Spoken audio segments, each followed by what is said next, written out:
Your lieutenant governor has been all over the media recently in response to the transgender bathroom order, the most recent one being that all schools all over the country had better open up their bathrooms to anybody who wants them, no matter what sex, or lose the implication federal funding. And here's some of what your lieutenant governor had to say. He says he's going to withhold funding if schools do not follow the policy.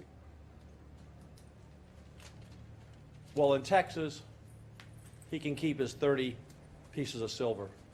We will not yield to blackmail from the President of the United States. Obviously, you agree.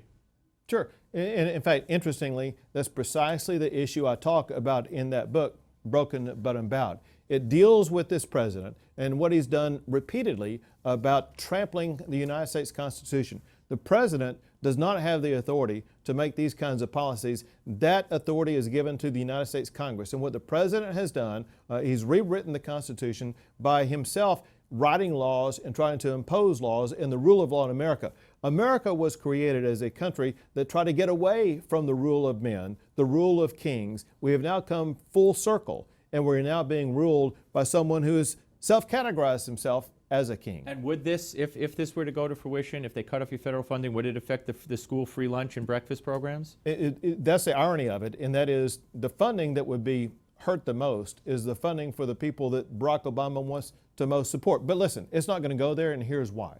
And that's because Congress did write the Civil Rights Act in Title IX, and this transgender issue is found nowhere in there. And so I feel very confident we are going to prevail in the legal system. So he's in violation of Title IX by linking it. Yeah, well, what he's in violation of is separation of powers, right, by assuming the authority to rewrite the laws that Congress themselves wrote. Remember this also.